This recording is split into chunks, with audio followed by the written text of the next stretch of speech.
ஓ மகா கணபதியே போற்றி வெற்றிவேல் முருகனுக்கு அரோகரா. இந்த பதிவில் கந்தர் அனுபூதியினுடைய 9வது பாடல். நாம் அனுபூதி நிலையை அடைய வேண்டும் என்றால், அதாவது இறைவனிடம் இரண்டரை கலக்க வேண்டும் என்றால் 3 தடைகள்: மாயை, கண்மம், ஆணவம். இதில் இந்த மாயை என்பது நாம் பொருள்கள் மீதோ அல்லது உறவுகள் மீதோ வைத்து கொண்டிருக்கின்ற அளவு கடந்த ஆசை, பாசம், அந்த வலை, அந்த சங்கிலி.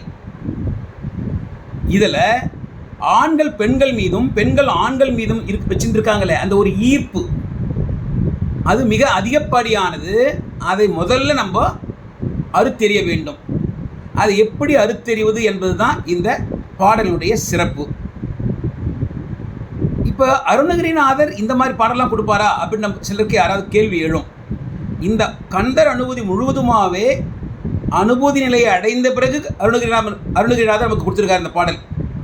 அப்படின்னா இந்த பாடல் அவருக்காக முருகனிடம் பாடி கேட்டது இல்லை, நமக்காக, நம் போன்ற மனிதர்கள் அந்த பாடலை கொண்டு முருகனிடம் வணங்கி நாம் கடை தேறுவதற்காக அவர் கொடுத்த பாடல். பாடலை பார்க்கலாமா? சிறப்பு வாய்ந்த பாடல்.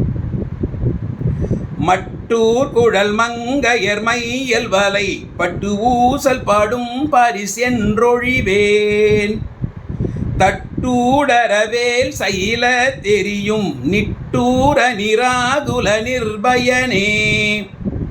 மட்டூர் குழல் மங்கையர், மங்கையர் பெண்கள். அவருடைய குழல், அதாவது கூந்தல் எப்படியாப்பட்டது? மட்டூர், தேன் சொரிவது, தேன் ஒழுகுவது. எப்படி தேன் வரும் கூந்தல்ல? அவர்கள் அணிந்து கொண்டிருக்கின்ற, சூடிக்கொண்டிருக்கின்ற மலரை கொண்டு. அந்த மலர்கள்லாம் அப்போ எப்படி இருக்கான்? தேன் ஊறு தான். எந்த மலர்லேருந்து தேன் ஊறும்? நல்ல நறுமணம் இருக்கணும் அந்த மலரில், புத்தம் புதிய மலராகவும் இருக்கணும், அப்போ தான் அதில் தேன் வரும். அப்படின்னா நறுமணம் கலந்த புத்தம் புதிய மலர்களை சூடிய கூந்தலுடைய மங்கையர்கள் பெண்கள். அவர்கள் மீது மையல் வலைப்பட்டு அவர்கள் ஈர்ப்பில் ஈர்க்கப்பட்டு அதில் நான் சிக்கிக்கின்றிருக்கேன். முருகா, அந்த வலையில் நான் சிக்கிக்கின்றிருக்கேன். ஊசல் படும் பரிசு என்று ஒழிவேன். பரிசுன்னா ஊஞ்சல். ஊஞ்சல் இப்படியும் அப்படியும் போயின்னு வந்துருக்கும் இல்லையா? அந்த மாதிரி என்னோட மனசு அவர்கள் ஈர்ப்பில் இங்கேயும் போயிட்டதுக்கு அப்புறமா உடனே நான் நினைக்கிறேன், நான் முருகனை அடைய வேண்டுமே அப்படின்னு நினைக்கிறேன். அப்போ அங்கேருந்து கொஞ்சம் வெளியே வரேன். திரும்ப என்னால் இங்கே நிற்க முடியல. மறுபடியும் அந்த ஈர்க்கப்படுது. நான் மறுபடியும் அங்கே போகிறேன். ஆக என்னோட மனசு இந்த ஊஞ்சல் எப்படி இப்படியும் அப்படியுமா போயிட்டு வருமோ, அதே போல் என் மனது பெண்களிடத்திலும் முருகா உன்னிடத்திலும் இப்படியும் அப்படியுமா போயிட்டு வந்துருக்கு. என்னால் உங்களை ஒருமித்து வணங்க முடியவில்லை. இதை எப்படி நான் சரி செய்வேன்? இந்த பிரச்சனையிலேருந்து நான் எப்போ, இந்த பிரச்சனை எனக்கு ஒழியும், இதிலேருந்து நான் எப்போ வெளியே வருவேன் அப்படின்னு கேட்குறார். நம்ம யோசித்து பார்த்தோம்னா இந்த ஊஞ்சல் எப்போ ஆடாமல் நிற்கும்? ஊஞ்சல்னு ஒன்று இருந்தால் அது ஆடும். இந்த ஊஞ்சல்னு ஒன்று இல்லாமல் போச்சுன்னா ஆடாது. எப்போ அந்த ஊஞ்சல் ஒன்று இல்லாமல் போகும்? அதை கட்டி தொங்க விட்டுருக்காங்கிற சங்கிலி, அந்த சங்கிலியை அறுத்துட்டோம்னா அந்த ஊஞ்சலே இருக்காது. அப்போ ஆடவே ஆடாது. அதே போல் நமக்கு பெண்கள் மீதும் பெண்களுக்கு நம் மீதும், ஆண்களுக்கு பெண்கள் மீதும் பெண்களுக்கு ஆண்கள் மீதும் உள்ள அந்த ஈர்ப்பு, அதுதான் சங்கிலி. அந்த ஈர்ப்பை, அந்த சங்கிலியை அறுக்க வேண்டும். அந்த சங்கிலி அருந்து போச்சுன்னா ஊஞ்சல் எப்படி ஆடாதோ அதே போல் இந்த மனம் இங்கேயும் அங்கேயுமா ஓடாது, ஆடாது, தடுமாறாது, நிலையாக இருக்கும் இல்லையா? ஆக அந்த ஈர்ப்பை நாம் அறுக்க வேண்டும். எப்படி அது அறுக்கிறது? அதுதான் அடுத்த 2 வரியில் சொல்லப்பட்டிருக்கு. பார்க்கலாம். தட்டூடு அற வேல் சைலத்து எரியும். சைலத்து மலை. என்ன மலை? கிரௌஞ்ச மலை. கிரௌஞ்ச மலை மீது முருகன் வேலை எரிகின்றார். எப்படி எரிகின்றார்? தட்டு ஊடு அற, தட்டு அற, தடைகள் இல்லாமல் வேலை எரிகின்றார் அந்த சைலத்தின் மீது, கிரௌஞ்ச மலையின் மீது. அது எப்படி போகுது? ஊடு, அதுக்குள்ளே தொலைச்சின்னு போயிடுச்சு.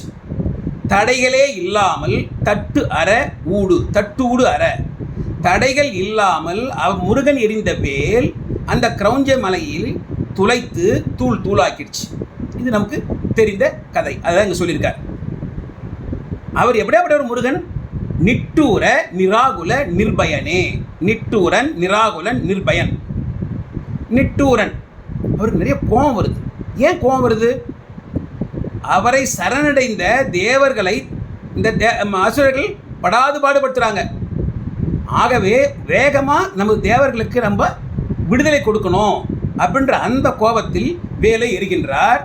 தடைகள் கொஞ்சம் கூட இல்லாமல் நேராக அந்த வேல் போய் அந்த கிரௌஞ்ச மலையை துளைத்து தூள் தூளாக்கியது.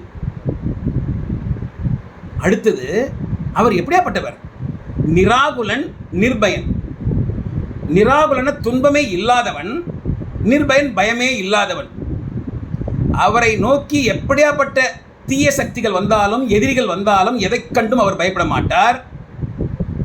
அப்படின்னா அவருடைய பக்தர்களுக்கு எந்தவித துன்பமும் இல்லாமல் அவர் பார்த்துக்கொள்வார், எந்தவித எதிரிகளும் இல்லாமல் அவர் பார்த்துக்கொள்வார். அடுத்தது நிராகுலன், துன்பமே இல்லாதவர். அப்படின்னா எப்பொழுதும் இன்பமாகவே இருப்பவர். அவருடைய பக்தர்களுக்கு இந்த இடத்துல அந்த தேவர்களுக்கு எந்த துன்பமும் இல்லாமல் அவர்களுக்கு இன்பத்தையே கொடுக்க வேண்டும். ஆகவே தான் இந்த போர். ஆகவே முருக பக்தர்களுக்கு முருகன் என்ன பண்ணுவார்? துன்பமே இல்லாமல் எந்தவித எதிரிகளும் தீமைகளும் இல்லாமல் அதை அழித்து அந்த பக்தர்களுக்கு நன்மையே செய்வார், இன்பத்தையே கொடுப்பார். துன்பம் என்ற பேச்சுக்கே இடமில்லை. சரி, இந்த சூரசம்ஹார போரில் கிரௌஞ்சமலைன்றது என்னது? மாயை. மாயை கண்ணும் ஆணவம் சொன்னோம் இல்லையா? அதில் மாயை குறிப்பது தான் இந்த கிரௌஞ்சமலை. இந்த மாயையை முருகன் வேல் எறிந்து தூள் தூளாக்கிட்டார். தூள் தூளாக்கிட்டு அந்த தேவர்களுக்கு இன்பத்தை கொடுத்தார். அதேபோல் நாம் ஆண்கள் பெண்கள் மீதும் பெண்கள் ஆண்கள் மீது வைத்துக் கொண்டிருக்க அந்த ஈர்ப்பு என்னது? அந்த சங்கிலி தான் ஒரு மாயை. அந்த ஈர்ப்பு சங்கிலி, அதனால தான் நம்ம துன்பப்பட்டு கொண்டிருக்கின்றோம். தேவர்கள் எப்படி துன்பப்பட்டார்களோ அதேபோல் நாம் துன்பப்பட்டு கொண்டிருக்கின்றோம். அந்த துன்பத்தை, அந்த ஈர்ப்பை அந்த கிரௌஞ்சமலை தூள் தூளாக்கியது போல இந்த ஈர்ப்பை அறுப்பார், இந்த சங்கிலியை அறுப்பார். எப்படி அந்த ஊஞ்சலே இல்லாமல் போயிடுதோ அதேபோல் நம் மனதுக்கும் ஆண்கள் மனதிற்கும் பெண்கள் மனதிற்கும் இடையே உள்ள அந்த ஈர்ப்பு இல்லாமல் காணாமல் போய்விடும். ஆகவே நமக்கு துன்பம் என்பதே இல்லை, இன்பமே. அதற்கு இன்பத்தை நாம் எப்பொழுதும் அனுபவித்துக் கொண்டிருப்போம். துன்பம் இல்லாத வாழ்க்கையில் நாம் வாழ்வோம். ஆகவே இந்த துன்பம் நமக்கு போயிடுது. எந்த துன்பம்? இந்த காம இச்சை. பெண்களுக்கு ஆண்கள் மீதும் ஆண்களுக்கு பெண்கள் மீது இருக்கின்ற அந்த இச்சை முழுவதுமாக நம்மை விட்டு அடியோடு அறுக்கப்படும். ஆகவே இந்த தடை, முதல் தடை, இறைவனை கலப்பதற்குரிய முதல் தடை விலகும். அவ்வளவு சிறப்பு வாய்ந்த பாடல் இந்த பாடல். மறுபடியும் பாடல் பார்க்கலாமா? மட்டூர் குழல் மங்கையர் மையல் வலை பட்டு ஊசல் படும் பரிசென்றொழிவேன் தட்டூடரவேல் சயில தெரியும் நிட்டூர நிராகுல நிர்பயனே. வெற்றிவேல் முருகனுக்கு அரோகரா, ஞானவேல் முருகனுக்கு அரோகரா. தவறாமல் கருத்துக்கள் அந்த கமெண்ட்ஸில் பதிவு பண்ணுங்க. வெற்றிவேல் முருகனுக்கு அரோகரா. ஓம் சரவண பவ.